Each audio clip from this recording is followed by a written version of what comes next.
Alright guys, this is part 2 of the 2002 Toyota Sequoia block heater install. Reason is, all winter, since literally the day I put it in, this thing has been leaking. I just spent a couple hours getting the silicone off of my engine block. That's what I was doing to temporarily try to stop the leak. So I just covered this thing in silicone caulk and did not do the trick. So I've just been milking my car with coolant, catching the drips every night with a drop or a catch pan.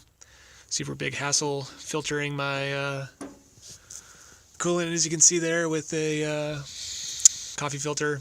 Anyways, that's not what you need to know about. What you need to know about is do not buy this. Look at the manufacturing differences.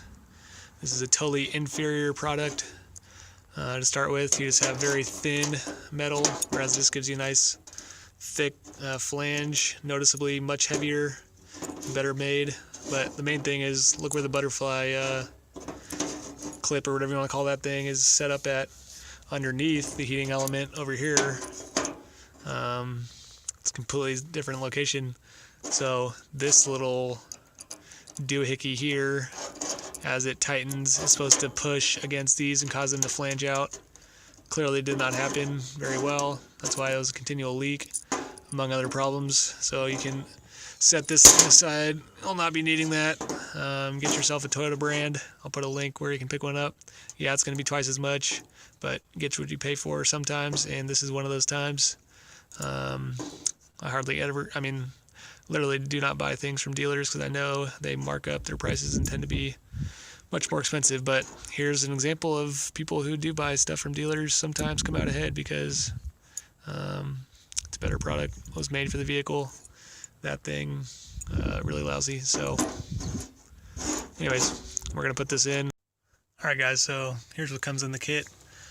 You have your block heater, your lube, O-ring lube, a couple of receipts, O-ring lube paper, and your plug. So take this O-ring lube, and go around your O-ring.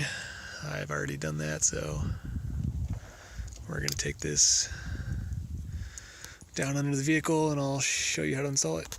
Alright, here we are. There's the hole. As you can see, all the silicone. Cleaned it off the parts that matter. Obviously there's still some gunked around, but I don't think it's going to make a difference. I'm trying to get my hand out of the way there. So you want your heating element pointing up.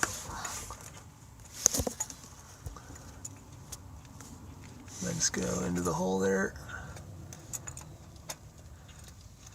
I'm telling you guys, just such a huge difference.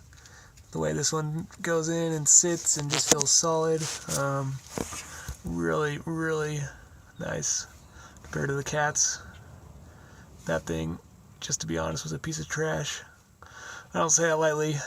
Just such a waste of your time and money. So really hope this video helps you out. Buy a Toyota from the dealer. That hardly needs a of course it does need a screw, but that thing just sits in there solid and nice. No gaps. The Cats had gaps all the way around the outside, never sealed, never tightened, just continual problem, which is why I had to cover it in silicone just to get through the winter. This one I can just tell, really, really good. So all you need is a screwdriver, which I'm trying to locate right now.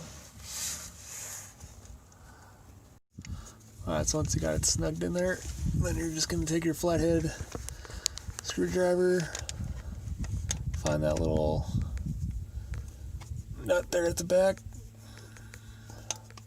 just snug her in. I don't remember if I shared this in my previous video, so just a real quick cord routing look. I don't know if you can see that there, but let me come up down there. If I tug on it, you can see it moving down there. So anyways, that's how I routed my cord. Just stay away from your exhaust pipe. Any sources of heat or pinching, and you should be good. I just let it hang.